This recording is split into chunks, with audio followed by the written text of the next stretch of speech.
Number one అంటారు. అసలైన number one Gurukashi university. Welcome to crime confession. శనికావశంలోనూ తెలుసో తెలియకో నేరాలు చేసి జైలుకి వెళ్ళి పశ్చాత్తాపడి తిరిగి జనజీవన కలుస్తున్న వాళ్ళని పరిచయం చేసే ఈ కార్యక్రమంలో ఈ వారం మన గెస్ట్ ముక్తార్ ఒక గ్యాంగ్ రేపులో జైలుకి వెళ్ళి బయటకు వచ్చిన తర్వాత అతని సొసైటీ ఏ విధంగా ఆదరించింది, ప్రస్తుతం ఏ విధంగా ఉన్నారు, జైల్లో ఉన్నప్పుడు అతని కుటుంబ సభ్యులు ఏ విధంగా బాధపడ్డారు, అసలు ఇంతకు అతను గ్యాంగ్ రేప్ చేశాడా లేదా అనే విషయాల్ని ముక్తార్ అంటే తెలుసుకుందాం. ముక్తార్, నమస్తే అండి.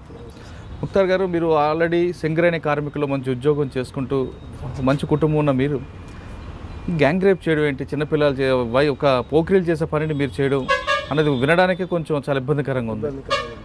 కానీ మీరు గ్యాంగ్ రేప్ చేయడం ఏంటి అంటే నేను ఇప్పుడు నమ్మలేకపోతున్నాను. మీ ఏజ్, మీరు కార్మికుడు అంటున్నారు, నిజంగా గ్యాంగ్ రేప్ చేశారా లేదా మీరు అందులో మీకు ఏదైనా తప్పని పరిస్థితుల్లో వెళ్ళారా లేదా పోలీసులు బలవంతంగా పెట్టారా అన్న విషయాలు చెప్పే ముందు ఒకసారి మీ ఫ్యామిలీ బ్యాక్గ్రౌండ్ చెప్పండి. మా ఫ్యామిలీది ఏం లేదు సార్, మేము 4 అన్నదమ్ములు సార్. మొత్తం 4 అన్నదమ్ములల్లో 2 చనిపోయారు సార్, 2 ఉన్నాం. ఒక అన్న పెనుగడపల హోటల్ పెడతారు సార్, అక్కడే కొత్తగూడెంలోనే. మళ్ళీ నేను ఆటో తోలుకుంటూ ఉంటాను సార్. సింగరేణిలో జాబ్ చేసిన, నాన్న జాబ్ రిటైర్డ్ అయితే నేను ఎక్కిన సార్. 12 సంవత్సరాలు చేసిన. ఆబ్సెంటిజంలో ఫ్రెండ్ సర్కిల్లో తిరిగి డిస్మిస్ అయినా సార్.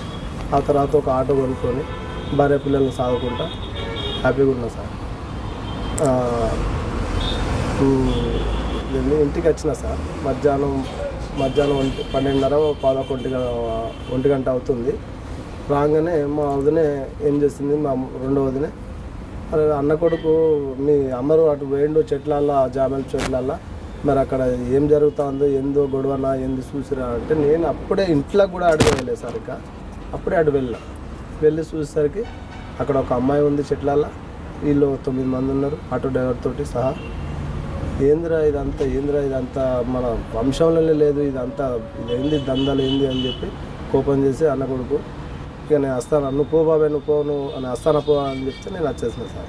అంటే మీరు వెళ్ళేసరికి అక్కడ ఒక అమ్మాయి చుట్టూ 9 మంది అబ్బాయిలు ఉన్నారంటున్నారు. అంటే అమ్మాయి ఏడుస్తుందా లేదంటే?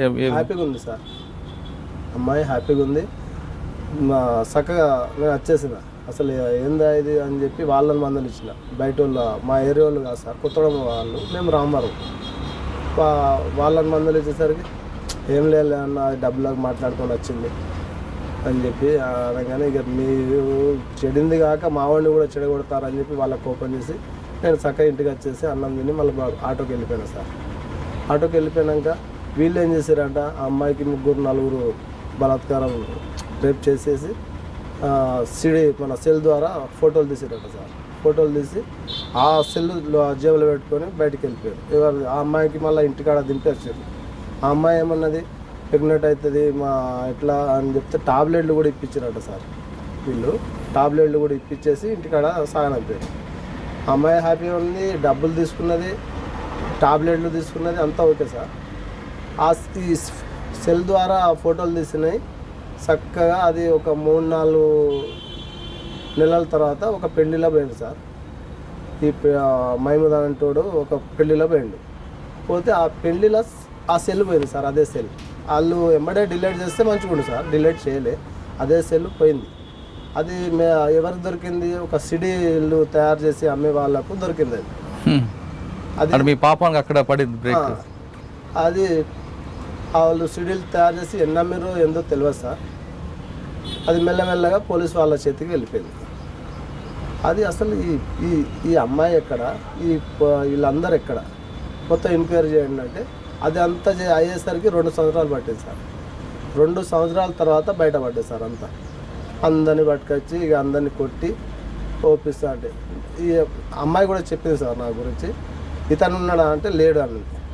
అరే నువ్వు ఎన్నో గొడవలు చేసినావు, నువ్వు అంతకుముందు మర్డర్ కేసు ఉండే, నీకు మర్డర్ కేసు ఉంది, అప్పుడు తప్పించుకున్నావు, ఇప్పుడు తప్పించుకో, ఇప్పుడు ఆడిపోతారా అని చెప్పి నాకు కూడా A7గా పెట్టారు సార్. అంటే అంతమంది మర్డర్ కేసు ఉందా మీ మీద? అంతమంది మర్డర్ కేసు ఉందంటే అది ఉత్తుదే సార్. అంటే అందులో మీ ఏమన్నా A2 మీరు? ఎవరు సార్? మీరు A2. మళ్ళీ అది ఉత్తుదే. అది చేసినోడు వేరే అతను, నేను ఆడ పారిపోయిండు, ఈ రోజు వరకు కూడా దొరకలే. అతను ఈ రోజు వరకు కూడా పోలీసు వాళ్ళు మరి ఎన్నికలు ఆడినరో ఎన్నికలు ఆడలేదో, జైలు వేసిర్రో జైలు వేయలేదో తెలియదు, అది కూడా తెలియదు. అతను నేను శిక్ష అప్పుడు జడ్జికి మొత్తం ఎప్పుడు పోయినా సార్కి దండం పెట్టి ఇట్లా నా బాధలన్నీ చెప్పుకున్నా. అయ్యా నాకు మా లాయరే కొట్లాడి మాకు చెప్పారు, లాస్ట్కు నీ కేసు కొట్టి వేయడం అని చెప్పారు. చక్కగా దండం పెట్టి బయటపడ్డా సార్.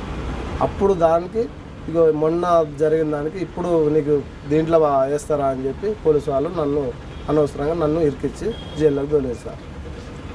వాళ్ళందరికంటే నాకే ఎక్కువ దెబ్బలు కొట్టింది సార్. అరే నేను చేయలేదు సార్, నేను ఎటువంటి తప్పు చేయలే, నేను చేసిన వాళ్ళైతే నేను అక్కడికి ఎందుకుంటా వాళ్ళని మందలిచ్చే నా పిల్ల అన్న కొడుకు అయితే అన్న కొడుకు ఉన్నాడు కాబట్టి నేను పోయినా, దాని గురించి నేను మందలేయడానికి పోతే నన్ను అనవసరంగా ఇరికిచ్చి నా ఉద్యోగమే నాశనం చేశారు. ఇటు బాయ్ ఉద్యోగం పోయింది, నాకు అంతా ఎటు కాబట్టి పిచ్చోడిని చేశారు. నాకు ఇప్పుడు ₹1,00,00,000 పెట్టినా నాకు ఉద్యోగం రాదు, అది మళ్ళీ మా నాన్న జాబ్ అది అని చెప్పినా కూడా ఇన్లే సార్. కానీ మీకు పెట్టిన కేసుల్లో 376 కిడ్నాప్ 366 అంతే, రెండు పెట్టారు. ఒక 5-6 పెట్టారు మొత్తం. జిల్లా కోర్టులో లైఫ్ పడ్డది సార్, హైకోర్టులో 10 సంవత్సరాలు. కానీ మీరు అబద్ధం చెప్తున్నట్లుగా నాకు అనిపిస్తుంది. 376 366 పెట్టారు. మీరు అక్కడ రేప్ చేయలేదని మీరు చెప్తున్నారు. అవును సార్. కానీ అమ్మాయి ఏం చెప్పింది? అమ్మాయి ఇతను లేడు అని చెప్పింది. లేదు అని చెప్పినప్పుడు మీ మీద రేప్ కేసు ఒక్కనికే కాదు సార్, ఇంకో 4-5కి లేరని చెప్పింది. కానీ లేదు అని చెప్పినప్పుడు 376 పెట్టరా పోలీసులు? అది తెలియదు సార్. మీరు మీ వదిన చెప్తేనే మీరు వెళ్ళారు. అవును సార్. 1 2 మీరు వెళ్ళేసరికి అక్కడ అమ్మాయి ఉంది, చుట్టూ 9 మంది ఉన్నారు. అవును సార్. అంటే మీరు ఆటోలో మీరు తీసుకెళ్ళలేదు, మీకు రోల్ లేదు, లాస్ట్లో మీరు వెళ్ళారు. కానీ మీకు పెట్టిన సెక్షన్లో మాత్రం 376 366 పెట్టారు. అంటే మీరు బలవంతంగా తీసుకువెళ్ళి పెట్టారు సార్, నా ఒక్కనికి అందరికి. అంటే వాళ్ళందరూ ఉండొచ్చు, కానీ మీరు లాస్ట్లో వెళ్ళారు కాబట్టి మీ మీద 2 సెక్షన్స్ రావు కదా. లాస్ట్లో నేను పిలవంగానే వెళ్ళిపోయినా సార్. అంటే మీరు వెళ్ళిన తర్వాత కూడా కంటిన్యూ అయ్యారు వాళ్ళు?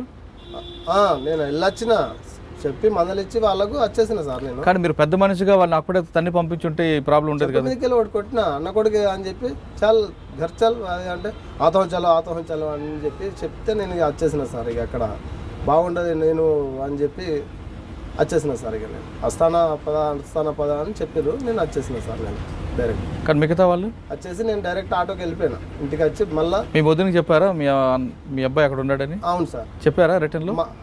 మా అబ్బాయి మీ అమ్మర్ దాటి పోయింటారు మరి ఏందో చూడుకో, ఆ జామేల చెట్లాలు అందరు చెట్లాల పొరగాళ్ళందరూ పోయినా ఏమైనా గొడవ చేసుకుంటారా ఏంది అని చెప్పి చెప్తేనే పోయినా సార్. నేను అప్పుడే 5 నిమిషాలు అయింది. మీరు అక్కడ వెళ్ళి చూసేసరికి అమ్మాయి చుట్టూ అబ్బాయిలు ఉన్నారు, ఒక 2-3 ఆ విషయం అందరూ ఆ గుట్టెక్కి కూర్చున్నారు. ఆ విషయం వచ్చి మీ వదినకి చెప్పారా అంటున్నాను?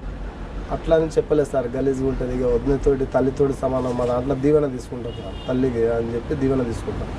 ఇక ఎట్లా చెప్పాలని నేనే కడుపులో దాచుకున్నాను, అది నాకు తప్పైపోయింది సార్. అది కానీ అమ్మాయి ఏం చెప్పింది? మీరు కూడా రేప్ చేశారని చెప్పింది? లేదు, చెప్పలేదు సార్. అవును, చెప్పలేదు ఆయన. అరే ఎస్ఐ గారు, ఎస్పీ సారు అప్పుడు ఏమంటారు, అరే ఆ మర్డర్ కేసులో తప్పించినావు గారా, ఇప్పుడే ఆడిపోతావు, ఇప్పుడు దొరికినావు గారా అని చెప్పి నన్ను అనవసరంగా ఇరికిచ్చి నా ఉద్యోగం మొత్తం నాశనం చేశారు సార్ నాకు. ఓకే. కానీ చెయ్యని నేరానికి మీరు 2వ సారి జైలుకి వెళ్ళారు మీరు చెప్తున్నారు. మొదటిసారి 302లో A2, ఇప్పుడు 376లో A7 సార్. జైలుకి వెళ్ళిన తర్వాత ఏమనిపించిందండి? ఒక 3 నెలల దాకా చాలా బాధపడ్డా సార్, బాధపడ్డా. నాకు భార్య పిల్లలు, 2 కొడుకులు, నా అత్త, నా ఫ్యామిలీ మొత్తం, నా అన్న తమ్ములు, వదినలు, అక్క బిడ్డలు, చెల్లెళ్ళు మొత్తం ఏడ్చినా ఏం ప్రయోగం ఉంది? లైఫ్ అంటే ఇక చచ్చిపోవడే కావచ్చు దీంట్లో. ఇక వస్తానో రాదో, నాకు అసలు బయటికి వెళ్తానో వెళ్ళను అని చెప్పి ఒక 6-7 నెలలు బాధపడ్డా సార్. టోటల్ 6-7 నెలలు బాధపడి ఇక మొత్తం గుండె రాయి చేసుకొని ఇక అట్టే ఉంటే బాగుండదు అని చెప్పి ఏదో ఒక పని కార్పెంటర్ల సబ్బుల ఫ్యాక్టరీ పోయినా సార్. అందులో కొన్ని రోజులు సబ్బులు నేర్చుకున్నా, సర్పు చేస్తా, సబ్బులు చేస్తా, రిన్ సబ్బు కూడా చేస్తా సార్. ఇదే నేర్చుకున్నా. మళ్ళీ కార్పెంటర్లో పోయి బీరువాల పని నేర్చుకున్నా. మళ్ళీ ఇంకో ఏంటంటే పొద్దుగాలనే 3,000 మందికి రొట్టెలు చేసినాం సార్. నైట్ 12 గంటలకు లేచిపోయి రొట్టెలు చేసినాం. చేయి నుంచి చేసినాం. ఈ మధ్యలో మిషన్ వచ్చింది సార్. చేయి నుంచి 3,000 మంది రొట్టెలు చేసి అందరికి టిఫిన్ పంచినాం సార్. ఇవి అట్టిగా మళ్ళీ అది చేసింది కాక కొన్ని రోజులు అందరికీ సాఫ్ సఫాయి చేసుకుంటా సాఫ్ సఫాయి చేయించుకుంటా బార్డర్గా కంట్రోల్ చేసిన సార్. ఇక నా శిక్షాకాలం దగ్గర పడ్డది. హైకోర్టులో దేవుని వల్ల శిక్ష అయింది సార్. శిక్ష అయి బయటపడ్డా సార్. నాకు ఒక దారి ఉందని చెప్పి ఆ 1000 దేవుళ్ళకి మొక్కుకున్నా సార్.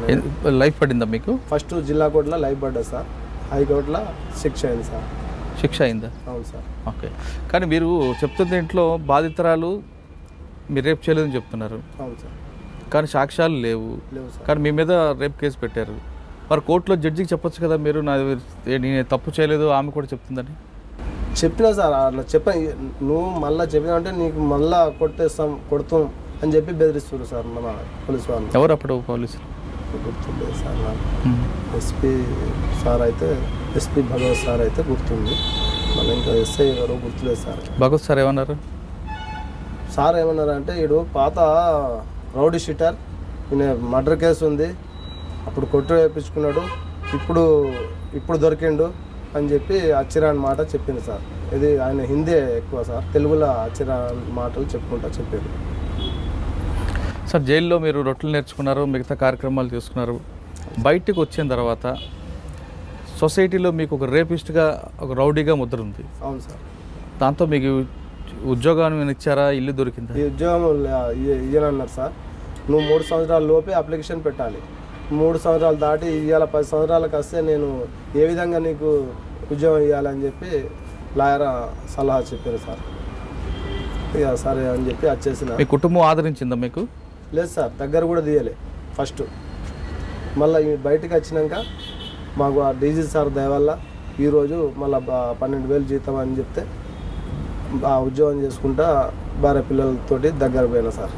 ఏమనలే, ఇక దగ్గర తీసారు. పిల్లలు, భార్య పిల్లలు హ్యాపీగా ఉన్నాం సార్ ఈ రోజు వరకు అయితే. మీరు నిజం చెప్పండి, అసలు ఆ రేప్ కేసులో మీరు ఉన్నారా లేదంటే? లేదు సార్, దాంట్లో నా ఫోటో కూడా లేదు సార్. దాంట్లో నా ఫోటో లేదు. అమ్మాయి చెప్పింది, 3 సార్లు చెప్పింది సార్ అమ్మాయి నా గురించి. దేవత ఆ అమ్మాయి చెప్పా. ఇతను లేడు సార్, ఇతను లాస్ట్కి వచ్చిండు, వాళ్ళ అబ్బాయికి తిట్టిండు, ఒకటి కొట్టిండు, పోయిండు సార్, ఇతను లేడు అని చెప్పి పుల్ల చెప్పాడు సార్. ఇంతకీ మీ అన్నయ్య కొడుకు రేప్ చేశాడా లేదా వీడియో షూట్ చేశాడా? వీడియో షూట్ చేశారు సార్. అతను చేయలే, ఇంకెవరు చేయలే. ఇంకా 2-3 చేశారు సార్. నేను అక్కడైతే ఇన్వాల్వ్ లేను. వాళ్ళు ఏమేమి చెప్పారో 2-3 చేశారు సార్. కానీ మీ అన్నయ్య కొడుకు మీకు ఏం చెప్పారు? ఆ అమ్మాయి బలవంతంగా తీసుకొచ్చి రేప్ చేయడం తప్పే కదా? బలవంతంగా ఎవరు తెలియదు సార్. ఆమె హ్యాపీగా వచ్చింది. ఆమె బయట తిరిగే మనిషే సార్, బయట తిరిగే మనిషి అని చెప్పి వీళ్ళు మనోళ్ళు తీసుకొచ్చిన వాళ్ళు చెప్పారు. ఆమె అగర్సే సార్, నేను చెప్పింది అబద్ధం అయితే ఆ అమ్మాయికి ఇష్టం లేదు సార్. ఆమె వచ్చింది పిల్లలతోటి గడిపింది, పోయింది. అదే రోజు మరి తెల్లారు మరి పోలీస్ స్టేషన్ పోయి కంప్లైంట్ చేయొచ్చు కదా సార్. 2 సంవత్సరాల తర్వాత బయట పడ్డాక అప్పుడు తల్లిదండ్రులకు తెలిసిందని చెప్పి ఇక ఆమె నటించింది సార్. 2 సంవత్సరాల తర్వాత అవును వీళ్ళు నాకు రేప్ చేశారు అని చెప్పి అప్పుడు ఆ సీడీలు చూసి అప్పుడు వీళ్ళు ఉన్నారు, ఈయన ఉన్నాడు, ఆయన లేడు, ఈయన ఉన్నాడు, ఆయన లేడు అని చెప్పారు సార్. అంటే ఇప్పుడు మీరు మీ అన్నయ్య కొడుకు కోసం వెళ్ళి మీరు అందులో కేసులో ఇరుక్కున్నారు? అవును సార్. అంటే మీ అన్నయ్య కొడుకు ఆ విధంగా చేయడానికి కారణం చెడు స్నేహమా లేదా అతను కూడా అన్యాయంగా ఇరుక్కున్నాడు అంటారా? అతను కూడా అన్యాయంగానే ఇరికిండు సార్. అతనికి ఉంది దురుద్దేశం ఉందో లేదో నేనైతే గట్టిగా చెప్పలేను సార్. అతను కూడా ఆటో తోలుతాడు. మరి బయట ఎస్మంటి కల్చర్ ఉందో, ఏ విధంగా మనిషి ఉంటాడో అసలు ఎవరికి అర్థం కాదు సార్. ఆ మనిషి అట్లుంటాడు. నా అన్న కొడుకైనా దాచుకోండి సార్. మామూలుగా పొయ్యే ఉంటాడేమో అని డౌట్ నాకే ఉంది. ఇక తర్వాత దేవుని దయ సార్, నాకైతే అంతవరకు తప్ప ఇంకేం చెప్పాడు. ఇప్పుడు బయటకు వచ్చాక ఇప్పుడు మీకు ఎలాగుందండి? బయటకు వచ్చినాక అయితే పర్వాలేదు సార్. కాకపోతే ఒక్కటే బాధ సార్, నాకు ఆ ఉద్యోగం పోయింది, నా బావి ఉద్యోగం. నా తండ్రి 30 సంవత్సరాలు 30-40 సంవత్సరాలు చేసి రిటైర్డ్ అయ్యి నా చిన్న కొడుకు పెడితే అందరికీ అక్క చెల్లెకు భార్య పిల్లలను తల్లిని సాదుకుంటాడని చెప్పి నాకు కోరి నాకు పెట్టించిండు సార్. నా ఉద్యోగం మళ్ళీ నేను అగర్సే ఈ కేసు జరగకపోతే సార్, నేను లోపడకపోతే ఆ కేసీఆర్ సారు అందరికీ అవకాశం ఇచ్చిండు. డిస్మిస్ కార్మికులకు మళ్ళీ ఒక అవకాశం అని చెప్పి ఉద్యోగాలు ఇచ్చిండు సార్. ఆల్రెడీ ప్రజెంట్ చేస్తుండ్రు, ఇప్పుడు చాలామంది చేస్తారు. సెకండ్ అవకాశం కూడా ఇచ్చారు. ఫస్ట్ సారి ఇంటర్వ్యూ అయింది నాకు, ఫస్ట్ సారి ఇంటర్వ్యూ అయింది సార్ హెడ్ ఆఫీస్లో, కొత్తగూడెంలో హెడ్ ఆఫీస్లో నాకు ఇంటర్వ్యూ అయింది. దాంట్లో పాస్ అయినా ఫెయిల్ అయినా నాకు తెలియదు సార్. ఈ లోపలనే ఈ కేసు జరిగితే లోపల పోయినా. మళ్ళీ ఒక అవకాశం వచ్చింది, రిలీజ్ అయ్యే టైంలో లోపలే ఉన్నా సార్. అప్పుడు అవకాశం వచ్చిన బయట ఉన్నప్పుడు, బయట వచ్చేది ఉంటే ఉద్యోగం మీద ఎక్కుతుంది సార్. అదే నా బాధ అంతా, ఇంకేం లేదు సార్. అంటే మీ వ్యక్తిగత విషయం పక్కన పెట్టి మీకు ఉద్యోగం పోయిందనే విషయం పక్కన పెడితే ఒక అమ్మాయిని ఆ విధంగా తీసుకెళ్లడం, మీ అన్న కొడుకు చేయడం అన్నది లేదా మిగతా వాళ్ళు చేయడం అనేది తప్పు అంటారా, రైట్ అంటారా? నా వరకు అయితే ఆమె ఇష్టంగా వచ్చింది సార్, ఒక వేషి లెక్క వచ్చింది సార్. ఆమె వీళ్ళు అయితే పొరగాళ్ళు అయితే డైరెక్ట్ పోయి అయితే ఎత్తుకు రాలేదు సార్. వీళ్ళు ఏదో రోడ్డు మీద పోయేది ఏదో అని చెప్పి తెచ్చిర్రు సార్. తెచ్చి వాడుకున్నారు. ఆమె వెళ్ళిపోయింది, డబ్బులు ఇచ్చారు, వీళ్ళు టాబ్లెట్లు ఇప్పించారు, అంతా వెళ్ళిపోయింది. మళ్ళీ అట్లేమన్నా ఉంటే బయట ఆమెకు నచ్చని విధంగా వచ్చేది ఉంటే ఎమ్మడి పోయి కంప్లైంట్ చేయొచ్చు కదా సార్. నేను చెప్పే మాట కానీ మీరు అలాగన్నా అది కూడా తప్పే అనేది చట్టం చెప్తుంది. ఇది తప్పు ఒప్పోయిగా నాకు తెలియదు సార్, అంతవరకే నాకు తెలుసు. కానీ ఆ విధంగా చేయడం, సెల్ ఫోన్లో షూట్ చేయడం కూడా తప్పు కదా? అది తప్పే సార్, అట్లా కూడా తప్పే. మీరు అన్నట్లు ఇప్పుడు డబ్బులకి తీసుకొచ్చారు అనుకున్నప్పుడు సెల్ ఫోన్లో షూట్ చేయడం అనేది 9 మంది పాల్గొనడం చాలా పెద్ద నేరమే కదా. మరి ఆ విషయం మీరు గుర్తించలేదు? వాళ్ళు 2-3 పోయారు సార్, అంతకంటే ఎక్కువ పోలే మనుషులు. నాకు తెలిసిన అందరితోటి అడిగిన సార్, 2-3తోటి. అయితే ఇద్దరు డబ్బులు తీసుకొని వెళ్ళడం కూడా, డబ్బులు ఇచ్చి వెళ్ళడం కూడా నేరం అనే విషయం నేరమే సార్. మరి మీరు దాన్ని సమర్థిస్తున్నారు? నేనేం సమర్థించలేదు సార్, నాకైతే అంతవరకే. అది ఒకటే నేరం కాదు, సెల్ ఫోన్లో షూట్ చేయడం కూడా పెద్ద నేరం కదా. అవును సార్, అది కూడా నేరమే. సరే, మీరు జైల్లోకి వెళ్ళారు, తెలుసో తెలియకో నేరం జరిగింది, జైలుకి వెళ్ళారు, బయటకు వచ్చారు. మీ అన్నయ్య కొడుకు జైలుకి వెళ్ళారా? అవును సార్, అందరం వచ్చినాం. ఆయన ఎక్కడున్నారు ఇప్పుడు? ఎవరు సార్? మీ అన్నయ్య కొడుకు ఆటో తోలుకుంటాడు సార్. జైలు నుంచి బయటకు వచ్చాడు? బయటికి అందరం వచ్చినాం సార్. ఇప్పుడు మీరు కుర్రాలకి ఏం సమాధానం చెప్తారు, ఇటు ఏం మెసేజ్ ఇస్తారు? ఇలా చేయడం కరెక్ట్ అంటారా, చేయొద్దు అంటారా? లేదు, కరెక్ట్ అని ఎవరు అన్నారు సార్. నాకు కోడళ్ళు అంటే బిడ్డలే ఉన్నారు, 2 కొడుకులు 2 కోడళ్ళు, వాళ్ళనే బిడ్డల లెక్క చూసుకుంటాను సార్. ఇప్పటికీ ఈ రోజు వరకు కూడా డాడీ అని పిలుస్తారు పిల్లలు కానీ, నా కోడళ్ళు కానీ. ఈ రోజు వరకు కూడా డాడీ అని పెద్ద కోడలు పిలుస్తుంది, చిన్న కోడలు అని పిలుస్తుంది సార్. నాకు అదే బిడ్డలు అని చెప్పి హ్యాపీగా ఫీల్ అవుతూ ఉంటాను. కానీ పోరగాళ్ళకి ఏం సమాధానం చెప్తారు మీరు? ఇలా చేయమని చెప్తారా, తప్పు అని చెప్తారా? తప్పు అని చెప్తా సార్. చెప్పండి, ఏం చెప్తారు మీరు? తప్పు అని చెప్తే, అరే మేము అనుభవించిన దాంట్లో మీరు ఒక పై సంబంధం కూడా కాదురా, ఇటువంటి తప్పులు చేయకండి. ఏదో క్షణిక ఆవశ్యం మీద ఒక తలకాయ బలగొట్టుడు, ఒక కాలు చేత ఇరగొట్టుడు, అస్మంటి కూడా అద్దు. ఈ రోజులలో లైఫ్లు పడుతున్నాయి, జీవితం నాశనం అవుతుంది అని చెప్పి చెప్పగలుగుతాను సార్. నేను ఎవరికైనా అదే సలహా ఇస్తున్నాను, ఎస్మంటి తప్పులు చేయకుండా దయచేసి. మేమే తప్పు చేసినామో చేయలేదో బాధలు పడి బయటపడ్డాం, మీరు దయచేసి ఎస్మంటి తప్పులు చేయకుండా అని అంటున్నా సార్. నేను ఇప్పుడున్న యువత ఆవేశంలోనో క్షణికావేశంలోనో నేరాలు చేయొద్దంటూ ముక్తార్ చెప్తున్నారు. అంటే అతనున్న కేసుల్లో అనుకోని ఘటనగా వెళ్ళారా లేదా అనేది అది కోర్టులో ఉన్న వ్యవహారం కాబట్టి, ఇకపైనా సరే యువత ఆ విధంగా పెడదవ పట్టకుండా మంచి జీవితాన్ని వెళ్ళండి, లేదా నాలాగే మీరు జైలు జీవితం పాలి మీ భవిష్యత్తు దేనికి పనికి రాకుండా అవుతుందంటూ అతను ముక్తార్ చెప్తున్న మెసేజ్ ఇది. ఈ వారం ముక్తార్తో ఎక్స్క్లూజివ్ ఇంటర్వ్యూ. వచ్చే వారం మరో గెస్ట్తో మళ్ళీ కలుద్దాం. అంతవరకు నమస్కారం.